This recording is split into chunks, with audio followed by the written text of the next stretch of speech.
Alam ko naman eh, I'm sorry kung nasaktan ka.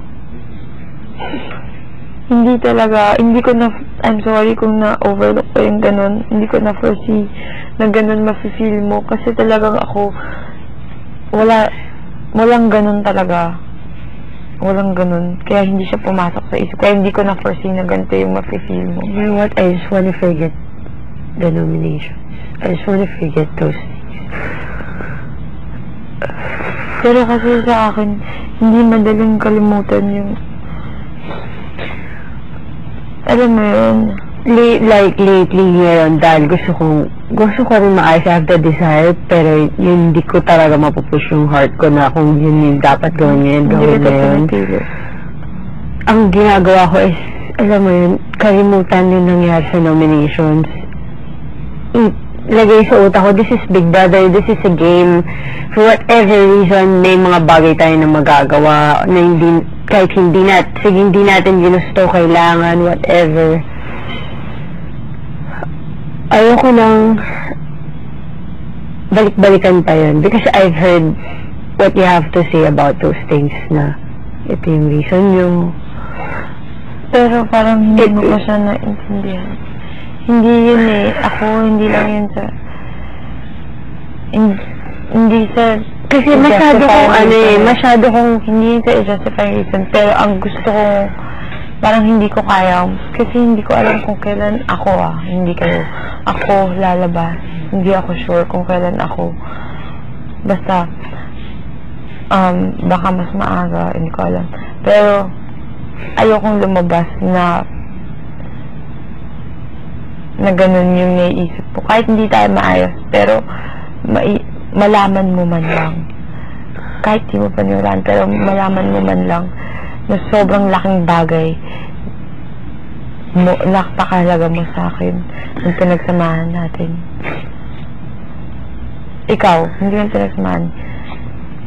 What do you mean to me? Yeah, I'm listening. And you know what? Kahit ganun, alam mo, sobrang mahirap pa rin ako na sana nga ganun. Because, alam mo yun, ako open on dito. Alam mo yun, kung sa labas, kung gusto mo sa labas, sige. Pero ako, panindigan ko yun dahil yun talaga yung totoo eh. Yun talaga yung totoo. And I know kahit kunyari mas magulo sa labas, alam ko, it will make a difference. Hindi, alam mo yun, nafe-feel ko na it will make a difference. And sobrang open pa rin ako na hindi masayang. Kaya sinasabi ko na kung pwede lang sabihin ko sa puso ko na huwag ganun yung maramdaman ko. Ginawa ko na. It's so hard for me. And kahit ano pang magandang explanation, kahit ilang beses pa na reason, kahit 1,000 na reason, hindi ko lang talaga maano yung puso ko na ganun yung ma-feel ko or intindihan ko, but I'm trying to weigh things up. Pero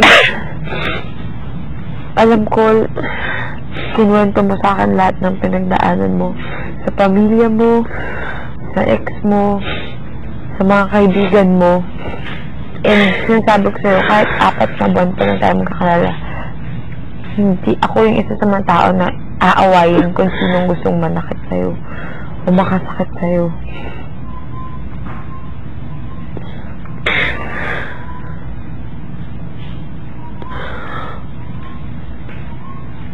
I'm sorry, hindi ko na may limitasyon, naging yung foresight ko, naging limited, hindi ko na foresee na ganito yung mafe-feel mo and mangyayari.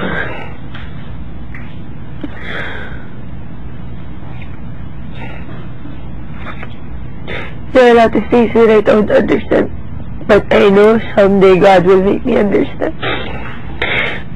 Siguro na gusto ko lang mag-apologize sa mga kakulitan ko, sa mga kung ano nagawa ko. or nasabi ko dun sa sobrang galit ko kung kahapon sa nagnakarang araw, I want to apologize dun sa family nyo lang kasi alam ko sobrang masasaktan sila.